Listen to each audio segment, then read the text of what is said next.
سب سے زیادہ سکون سورہ مبارکہ یونس کی ایک آیت ہدیہ کر رہا ہوں آپ کو.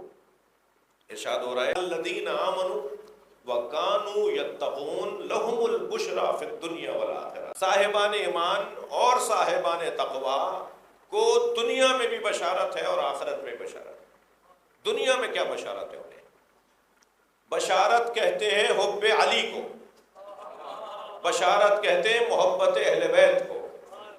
قُلْ لَا أَسْأَلُكُمْ عَلَيْهِ أَجْرًا إِلَّا الْمَوَدَّةَ فِي الْقُرْبَى سے پہلے ذَلِكَ الَّذِي يُبَشِّرُ اللَّهُ عِبَادَهُ الَّذِينَ آمَنُوا وَعَمِلُوا الصَّالِحَاتِ. یہ عظیم بشارت ہے جو اللہ نے اپنے ان بندوں کو دی ہے جو صاحبان ایمان بھی ہیں اور صاحبان کردار بھی ہیں. کیا بشارت ہے؟ لا اسألکم علیہ اجرا الا المودۃ فی القربى. مجھے کچھ نہیں چاہیے ہے انسانوں اے مسلمانوں سوائے اس کے کہ میرے قربا سے محبت کا اظہار کرو. تو قربا مصطفیٰ جو ہیں، قرابت داران رسول جو ہیں، ان کی محبت بشارت ہے اللہ کی طرف سے جو نبی کے ذریعے سے دی گئی.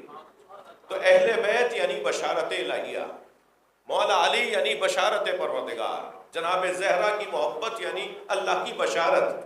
ادھر قرآن کی دوسری آیت سورہ یونس میں اللہ ارشاد فرما رہا ہے کہ صاحبان ایمان اور صاحبان تقوی کے لیے دنیا میں بھی اور آخرت میں بشارت ہے.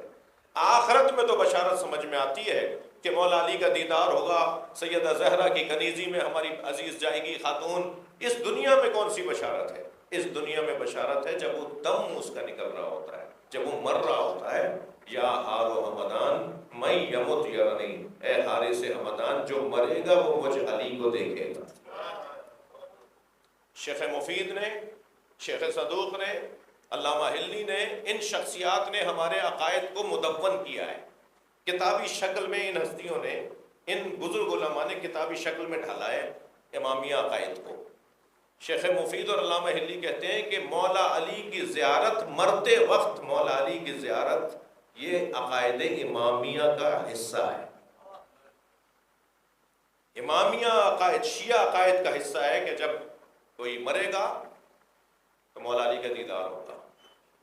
اور پھر اس محتضر نامی کتاب میں علامہ ہلی روایت لکھتے ہیں مولا علی سے، جب حارث حمدان نے کہا مولا موت کیسے آتی ہے، موت کے وقت میں کیا ہوگا، تو حضرت نے وہ سارا منظر انہیں بیان فرمایا اور فرمایا یا حار حمدان میں یمت یرنی، اے حارث حمدان جو مرتا ہے وہ مجھ علی کو دیکھتا ہے. اب اگر وہ مومن ہوتا ہے تو میں اپنے ہاتھ سے شہد سے زیادہ شیریں شربت اسے پلاتا ہوں. جسے علی مولا اپنے ہاتھ سے شیریں شربت پلائیں پھر اس کا دل لگے گا کہ وہ واپس اس دنیا میں آئے.